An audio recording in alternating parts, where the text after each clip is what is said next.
Good morning, students. How are you? You are welcome to CR International Online Classes. आज का आपका assignment number 3 है. Topic जो आपका रहेगा modes of communication, lesson number 1 से 24 अप्रैल 21 के लिए है. Assignment number 3. तो इसमें हम कम्युनिकेशन और आर्ट के विषय में कुछ जानकारी दे रहे हैं. Modes of communication, language and art.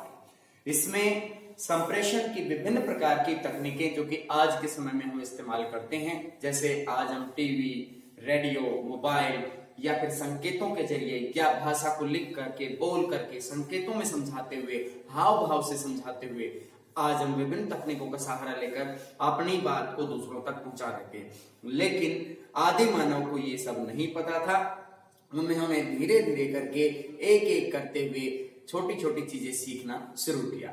वो जब किसी खतरे में पड़ते थे तो किसी न किसी तरह की कोई आवाज निकालते थे, जिसकी वजह से दूसरे व्यक्ति को पता चलता था कि ये खतरे में है. अपने दोस्तों को बुलाना चाहते हैं, अपने मित्रों को बुलाना चाहते हैं, तो इस तरह का धीरे धीरे करके उन्होंने संकेतों को इजाद किया और उनका यूज उन्होंने पर्टिकुलर तरीके से करना शुरू कर दिया. इसमें उनके हाव भाव के संचालन के द्वारा, जैसे उनकी पुतलियों के इशारे से, इसके अलावा उनके चेहरे के भाव भंगिमा से, और इसके अलावा पूरे शरीर का जो बॉडी लैंग्वेज से ये बात धीरे धीरे उन्होंने सीखना शुरू की कि एक व्यक्ति को मैसेज दूसरे व्यक्ति को मैसेज कैसे कर सकता है. इसमें हम ये बात धीरे धीरे कैसे, मतलब हमें कैसे पता चलती है कि उन लोगों ने इसे धीरे धीरे सीखा. ये हमने जैसे लोगों को आज के समय में भी बहुत से ऐसे नृत्य हैं जो भाव भंगिमा को मतलब प्रकट करते हुए किए जाते हैं. जैसे भरतनाट्यम का जो नृत्य है उसमें बहुत ही अपनी जो भाव भंगिमाओं को बदलते हुए वो नृत्य करना होता है. जैसी परिस्थिति होती है, जैसी धुन बजाई जाती है, उसी के अकॉर्डिंग ही अनुकूलन करना होता है. तो इसी तरीके से हम उनके आदि मानव जो है वो धीरे धीरे करके इन विभिन्न तरह की विधाओं को सीख रहा था और उनके बारे में आगे बढ़ रहा था. आदि मानव जो है कपड़े पहनना नहीं जानता था, खाना बनाना नहीं जानता था, आदि मानव शिकार करना भी नहीं जानता था, आग का आविष्कार भी उसे नहीं पता था, और इसके अलावा यानी जो भी चीजें आज के वर्तमान चीजें हैं, जैसे पहिए का आविष्कार भी उसे नहीं पता था. ये सब धीरे धीरे आगे मतलब जैसे जो विकास हुआ, एक तरह से परिस्थितियां बदलती रही, जैसे जैसे उनकी नीड बढ़ती गई, उन्होंने विभिन्न चीजों को इस्तेमाल करना शुरू किया और धीरे धीरे वो एक खोज उनके व्यवहार में शामिल हो गई. इस तरीके से जैसे आवाज जो है, माना जाता है कि जो भाषा का विकास है 30 लाख वर्ष पहले हुआ है, और जो स्वर तंत्र का विकास है वो 2 लाख वर्ष पहले माना जाता है. इसमें हमें ये चीज समझनी होगी कि जो इनका जो मोड्स ऑफ कम्युनिकेशन है, ये सिर्फ मतलब बोलना या फिर जैसे संकेतों के जरिए समझाना, या अपने हाथों के इशारों से, या फिर पूरे शरीर के बॉडी लैंग्वेज से कोई बात समझाना दूसरे को, ये सब सीख चुके थे. ये उसके बाद में इन्होंने जैसे भाषा को 30 लाख वर्ष पहले सीखा, और उसके अलावा इन्होंने आर्ट के जरिए भी अपनी बातों को, अपने संदेशों को उकेरा. जैसे कि गुफा के अंदर चित्र बनाया गया है, अल्तामिरा की गुफा के अंदर, सोवे की गुफाओं में, लेस्कोक्स की गुफाओं में, तो वहां पर चित्र बनाए गए हैं और विभिन्न प्रकार के हाव भाव प्रकट करते हुए पुरुष और स्त्रियों के चित्र वहां पे बने हुए हैं. तो इससे मतलब साफ जाहिर होता है कि वो भाव भंगिमाओं के बारे में समझते थे, वो संकेतों को भेजना जानते थे. एक किसी बात का किस तरीके से सांकेतिक भाषा में उसको प्रकट किया जाता है, ये उसको बेहतर तरीके से समझते थे. इसमें इस कम्युनिकेशन के अंदर संप्रेषण और संचार के माध्यम, भाषा और कला, ये संप्रेषण जो है एक बहुत ही महत्वपूर्ण मतलब विधा है, जिसके जरिए एक व्यक्ति दूसरे व्यक्ति के मन के विचारों को जान जाता है कि उसके मन में क्या भावना है.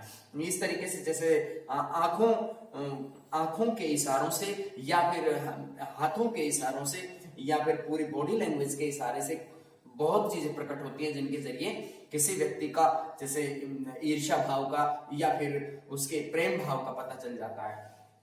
केव पेंटिंग है एट अल्तामिरा. एक शौकीन पुरातत्वविद थे और यानी एक भूस्वामी थे. ये व्यक्ति, इनका नाम था साउतू ओला. साउतू ओला नाम के ये इतिहासकार एक बार एक गुफा की खुदाई कर रहे थे. तो ये शौकीन पुरातत्वविद का काम करते थे. इन्होंने खुदाई करते हुए अल्तामिरा की गुफा चित्र इनकी बेटी ने, मारिया नाम की इनकी बेटी थी, उन्होंने उन चित्रों को देखा और उन्होंने कहा कि पापा देखो बैल।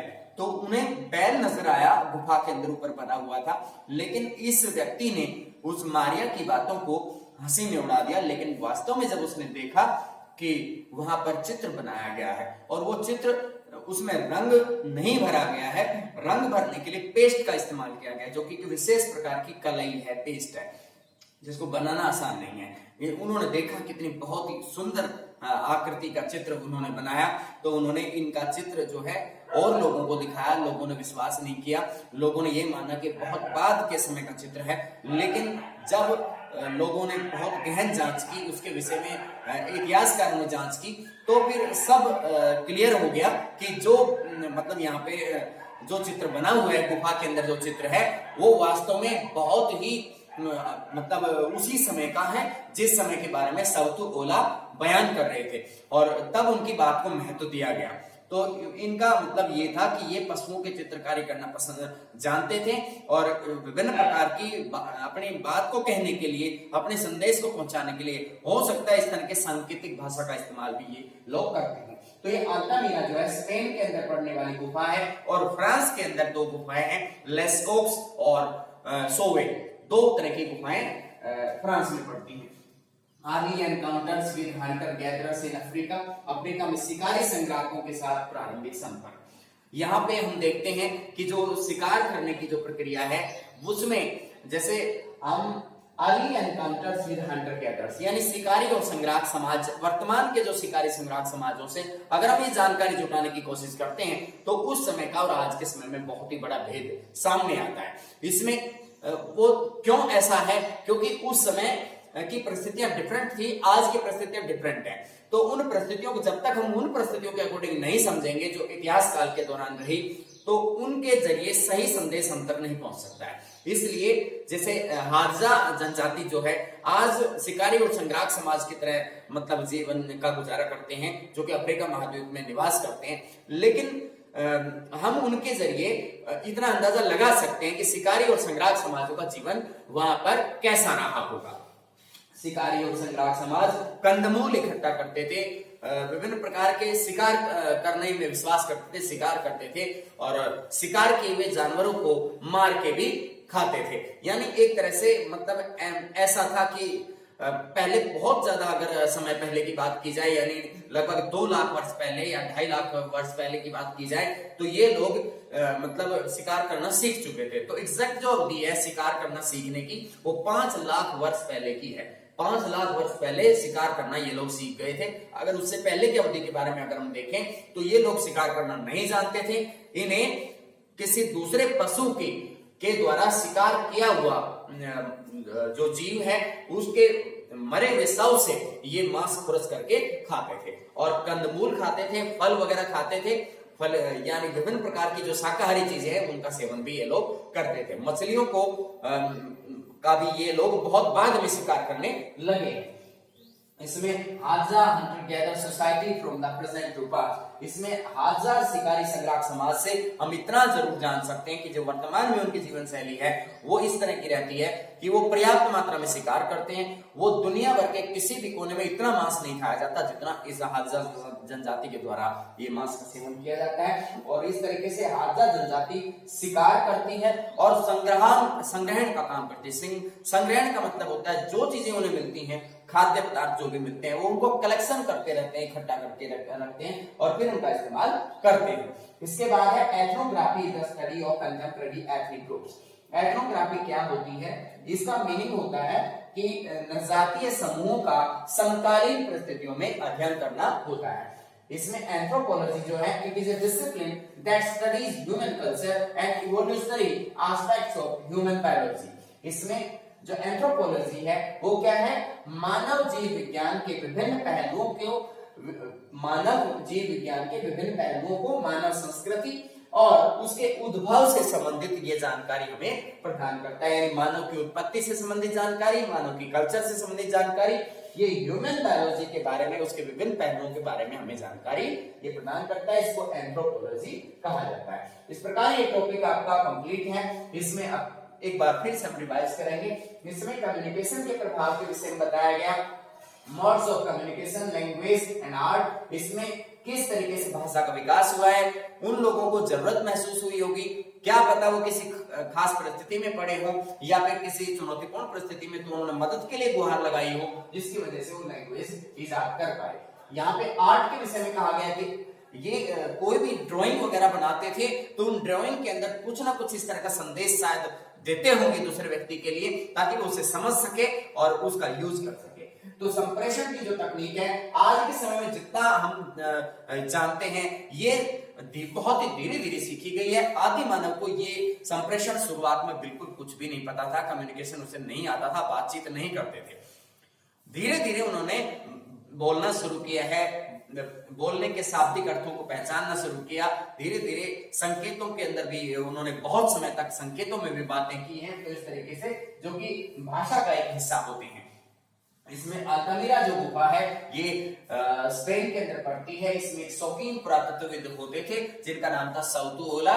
वो एक बार इसकी खुदाई कर रहे थे गुफा की, और इस गुफा के अंदर इस तरह का एक बैल का चित्र ऊपर बना हुआ था। मारिया नाम की उनकी बेटी ने उन्हें बताया, और तब उन्होंने उसे देख करके सारी दुनिया के सामने उस पर रिपोर्ट लिखी। इसमें हंटर गैदरर समूह के बारे में बता रखा है, शिकारी और संग्राहक समाजों के विषय में, जिसमें पता चलता है कि ये लोग शिकार करके कैसे गुजारा करते हैं और किस तरह से जो भी वस्तु इन्हें खाद्य पदार्थ या जो चीजें इन्हें मिलती हैं उनका ये कैसे संग्रह करते हैं। इसमें अफ्रीका के शिकारी संग्राहक समाजों का, जैसे हाजा जनजाति जो है, हाजा हंटर गैदरर सोसाइटी, ये अफ्रीका महाद्वीप से ही मतलब बिलोंग करती है, और ये वहां पर किस तरीके की जीवन शैली आज के समय में जी रहे हैं। इनके यहाँ पर बहुत पर्याप्त मात्रा में शिकार किया जाता है, और इतना मतलब बताते हैं कि इतना मांस का सेवन किया जाता है कि दुनिया के किसी कोने में इससे ज्यादा मांस नहीं खाया जाता है। या इथनोग्राफी के बारे में बताया गया कि समकालीन जनजातीय समूह का अध्ययन करना इथनोग्राफी कहलाता है। और यहाँ पर एंथ्रोपोलॉजी जो है मानव जीव विज्ञान के विभिन्न पहलुओं को, मानव संस्कृति और उनके उद्भव से संबंधित जानकारी हमें प्रदान करता है। इसमें हम देख सकते हैं कि जो भाषा है, भाषा के अंदर बहुत सी चीजें शामिल होती हैं, जैसे मनुष्य का हाव भाव, मनुष्य के जैसे सांकेतिक, जैसे इशारे, जैसे आंखों से या फिर हाथों से या फिर बॉडी लैंग्वेज से। तो इस तरह से मतलब भाषा के विभिन्न माध्यम होते हैं जिनके जरिए कोई भी मतलब संकेत या कोई भाषा का प्रारूप दूसरे व्यक्ति तक संदेश पहुंचाने के काम आता है। इसमें जैसे व्यक्ति बोल करके अपनी बात कहता है, तो ये एक मतलब बहुत ही बाद में सीखा गया गुण है, पहले नहीं सीखा गया था ये। तो कम्युनिकेशन के अंदर आर्ट भी एक भूमिका निभाती है, यानी क्योंकि कला के माध्यम से, चित्रकला के माध्यम से भी संदेश दिया जा सकता है। सुख और दुख का विवरण भी यहाँ तक कि चित्रों में किया जा सकता है, सजीव विवरण भी किया जा सकता है। बाकी अल्तामिरा गुफा, लेस्कोस गुफा और शोवेनोर की गुफाओं के अंदर आदि मानव रहता था। वहां रहते हुए वो लोग शिकार करके वहीं पर खाना खाते होंगे, और उसके बाद में वहीं पे मनोरंजन के लिए चित्रकारियां वगैरह भी करते होंगे। शिकारी संग्राहक समाजों का जीवन शैली आज तक भी नहीं बदली है। ज्यादातर शिकारी संग्राहक समाज उसी तरीके की जीवन शैली जी रहे हैं। हाँ, इनमें से कुछ लोग बहुत ही चेंज हो चुके हैं, यानी उनकी जीवन शैली में बदलाव भी आ चुका है। इसमें हाजरा जनजाति की जीवन शैली में बड़ा बदलाव नहीं देखने को मिला है। और इथनोग्राफी जो है समकालीन जनजातीय समूह का अध्ययन होती है। एंथ्रोपोलॉजी जो है मानव जीव विज्ञान के विभिन्न पहलुओं पर प्रकाश डालती है। इसमें ये टॉपिक आपको एनसीईआरटी से पढ़ना है, उसके बाद इसके in between question answer right करने हैं, और इसमें इस वीडियो का इसे सहारा लेकर इसे समझना है। धन्यवाद।